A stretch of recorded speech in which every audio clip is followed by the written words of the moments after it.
Guys, check this spot out. It's like a goddamn oasis.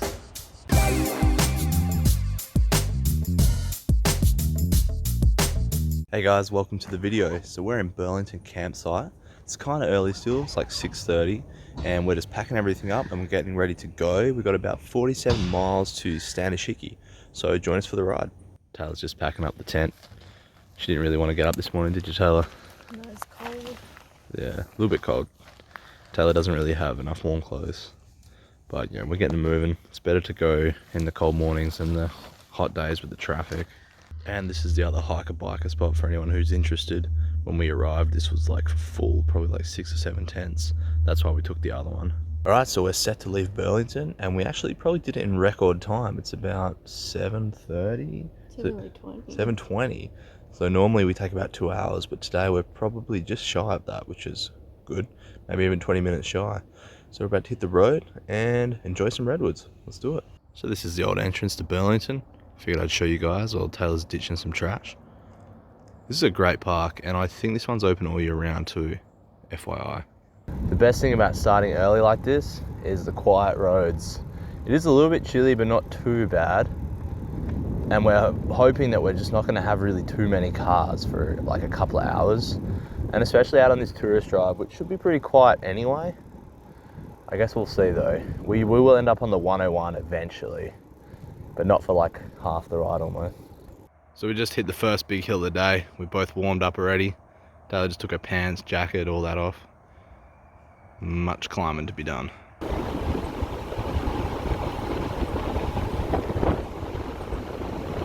So I think this is called Felton Grove. And I really like these American rivers because they're quite different to what I'm used to back home. So I thought I'd stop for a quick clip. If not for you guys, then for me. Some great riding. There's been a couple of log trucks now though, which kind of sucks. Okay, so we're just rolling through Miranda now. It's a cute little town. It's got a school, I think. Some old buildings here. So up at Standish Hickey, there's actually apparently a pub and like a place to get food right next to the park on the road. And I think I do remember it from being here last time, and I'm pretty sure they do vegan burgers.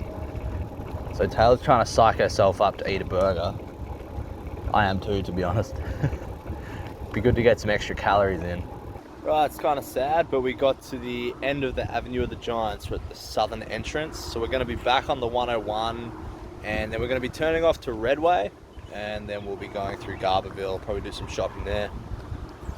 It was good while it lasted. Vegan burger. So even though we're back on the 101, back on the bike route, it's still really pretty scenery. It is going to be a bit noisier, but I imagine we'll have a pretty good shoulder.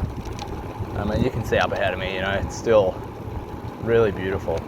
It's a little bit sunny, but hopefully the river comes out all right. It's super pretty through here. So the Redway exits in 1 mile. That'll be a good opportunity to get off the 101, at least for a little bit. It's a bit more roundabout, but it'll be worth it. Wouldn't add much more than a couple miles. Okay, we've just pulled into Garberville. We're both kind of hungry. We're going to look for the supermarket and grab some food. Okay, so we just pulled into Garberville. We're having a bit of food here. I'm going to smash some baguette, and Taylor's eating some Talentine's ice cream. They're jackhammering across the street. So it's kind of, yeah, not good video time. Okay, so we've done a shop in Ray's now. Sorry, I forgot to show you guys, but we got like a baguette, some rice, some pasta. You can probably put it together.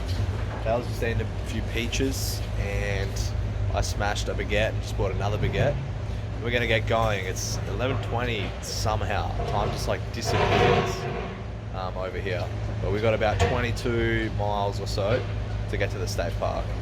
Just starting a gnarly descent here on the 101, but we're gonna take the Bembo exit in a mile just to get us off the busy road for a little bit. Should be a nice change. Should be a nice change.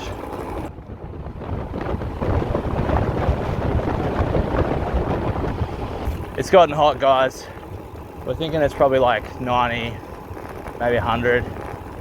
And it's such like a difference to the last few days of riding. It's crazy. Taylor got what she wished for though. I mean, this morning we were like cold, rugged up. Now we are stinking hot. We're hoping to find this swimming hole. So this road that we're on is the old 101. We're just crossing an old bridge, and you can see to our left is the new 101. This is a really pretty spot.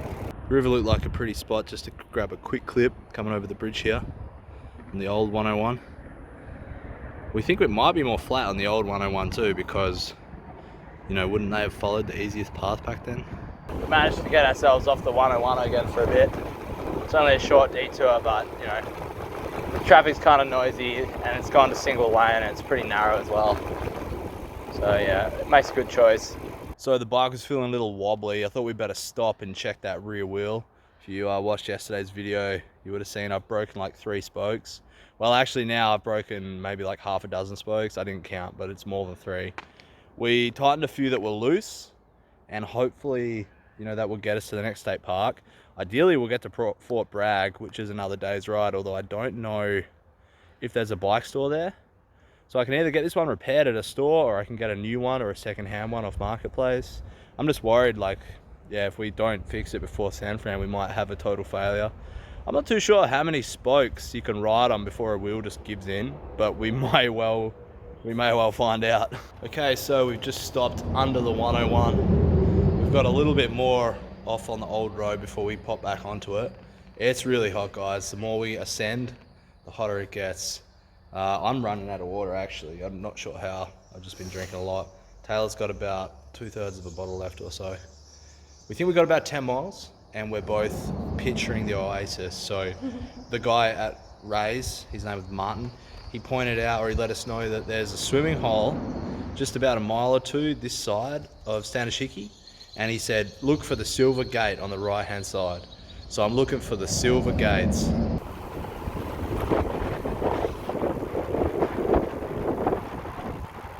And we're back on the 101 now, cruising down a little descent. I'm pretty much completely out of water, so I might need to see if Taylor will give me a bit. This heat really caught us both by surprise, going from like, you know, 50 to 60 degree days to this. Had to grab a shot over the bridge there. Really pretty. I wish we could go to that water. So hot. We're just coming across the second bridge. I've seen a swimming hole down there. And I'm wondering, like, damn, could that be it? Could that be where we're going? I really, really hope so. Woo. Best thing about today has been following this Eel River. It's been such like a cool sort of like, just like in and out, under us, around us, so cool. Today has been crazy, but check it out, guys. Silver gate, tight bend, big round bit of pipe. There's a trail down to the water here, and we're gonna go down, and hopefully that's the spot that Martin recommended. Guys, check this spot out. It's like a goddamn oasis. Look at that. We've got some shade over there. Okay guys, so check this little oasis out. So good. We've got all our stuff out because we decided to cook some lunch here. We just threw some pasta on. It's just boiling up now. You might be able to hear it. The road goes right past, right down where you can see that kind of cliffside. But we're pretty secluded, so it's a really nice little spot. And we're even thinking we might stealth camp here tonight. So Taylor's in the water, just having a quick dip after lunch. Check out this spot. We lucked out so good. Thank you, Martin, if you ever watched this video. What a legend. Down at Ray's Market. Guys, we're absolutely loving this spot. What an oasis. I'm gonna jump in and have another swim. There's a rock over there, I'll show you later. You can jump off it into the deep water. There's actually a family over there right now, so we're just gonna stay here. And the sun's kind of getting lower and the shade's moving around, so we're gonna try and work out if we stay where we're gonna put the tent. Taylor's just gone down to the river to grab some water for the rice that we're gonna cook. We seriously just had lunch, it's already dinner time. We didn't finish lunch till like 3:30, crazy. How does the water look? I'm a bit apprehensive, but I think if we boil it, it will be chill. Taylor doesn't want to drink it, do you? It's like clear flowing water, but there's also chunks of moss in it around, so I'm a bit... But there's no moss in the flowing stuff that you just got, is there? Well, no big ones. Yeah. I've been drinking it heaps. I feel fine so far. Taylor's a bit more paranoid than me.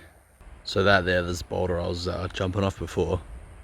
Nice and deep. Apparently it's like 20 foot deep there. Obviously checked before I took the plunge. Then over that way is where we're set up right now. But we need to find probably a spot to set up. So I came up a ways, and Yeah, I mean, there's a lot of rocks around, so it's not like ideal, but there is a spot just in front of me here that I think will be pretty decent. So what I'm ideally trying to find is a spot that is sort of hidden from the road. There's a small section of the road where if you were really looking where we are now, you could see us. And I don't think it'll be an issue, but I'm paranoid enough if like, yeah, a cop or something sees us, they might come and tell us to leave. So I'd ideally want to be over this side where I can hear the road, it goes right past, but I can't see it. And I mean, they're not going to see us, you know. Another downside, sort of to here though, would be that there's like a path down to where we are, and I think we'd be visible from the path. And I prefer to be like, you know, I prefer not to be visible from the path either.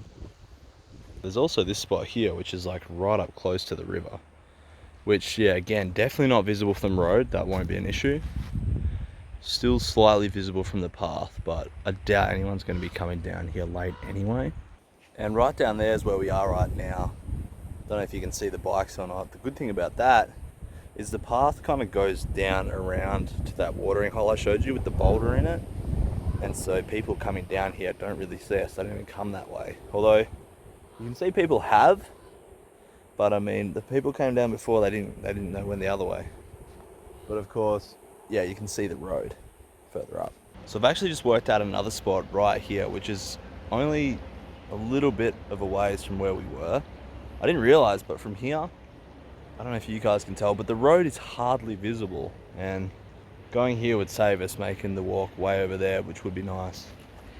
It is rocky though, but by the time we throw the tarp down the air mattress, they're smooth rocks. It should be okay. Well, I was literally just telling Matt how I want a hat like his because it blocks like your entire face from the sun. And we've been getting hammered with the sun, and he found a hat for me. In the sand and the dirt, but it looks great. Perfect, huh? Smells good, actually. Just a little bit dirty. Put it on. Let's see. Look at that.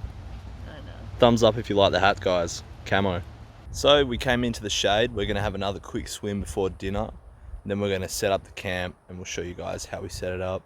Okay, so Matt's the braver one out of the two of us, and he's gonna jump off this cliff, so let's watch him. We've also been skinny dipping because we literally have the place to ourselves. Stand up, Maddie, give us a show. Okay, so we decided on a spot. It's up near the path kind of, but it's on a flatter, higher area on some soft sand. We didn't really want to put it like right next down to the river because we were like, well, what if it randomly floods? Not that it probably would. I don't know anything about these rivers though, and maybe there's like a dam or something they might let go of. I don't know. It's pretty unlikely. Let us know in the comments if you have any idea. So yeah, it's a pretty good spot though. Taylor's down on the top eating, then we'll set the tent up, then we'll pretty much get to bed. So Taylor's getting stuck into rice with sweet potatoes and a green pepper. And I'm gonna eat too. So it's 8:30 and it's definitely our bedtime, but we still haven't set anything up. We just finished dinner. We've got to build the tent, blow up the mattress, put the sleeping bag in, and I'm so wrecked. Taylor, she's paranoid about drinking the river water, so she's gonna go fill a whole pot of it and then boil it.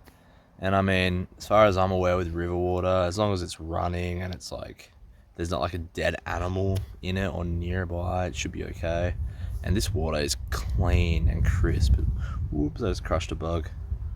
Sorry, buddy. It's clean and crisp. It looks beautiful. So yeah, I thought it tasted great, but she's paranoid. She hasn't had any water since we got here. So I told her, you gotta go boil something, you know, you gotta get some water in you. So while she's doing that, I'll set up the tent. Okay, so things are moving on. We're getting set up. Let me show you what we've got going on here. So I put the tent up, and luckily I staked it because it's actually a little windy. Although it's not that, it's like quite hot, you know, it's not cold at all, so we don't think we're going to put the fly on. Taylor's just in there, she's going to sort out the blow up mattress. I kind of brought all our stuff together. I did lock the bikes up, I just sort of locked them on back there. I don't know, otherwise someone could just come and grab it and walk off with it. I'm going to say very unlikely to happen here, but you never know, so that's that. And then I'm just hanging up some washing. I just rinsed off my clothes, I'm going to put them up there. Then it'll be time for bed. All right, we're set up now. things are ready for bed. It's pretty late for us to have finished setting up, but whatever. We weren't sure about like animals and bears, so we put all our food into one pannier and just put it like a little bit away from the tent. And hopefully that will be okay. Hopefully my pannier doesn't get destroyed. But whatever. I don't think the bears around here hurt people or anything. So they're not grizzlies.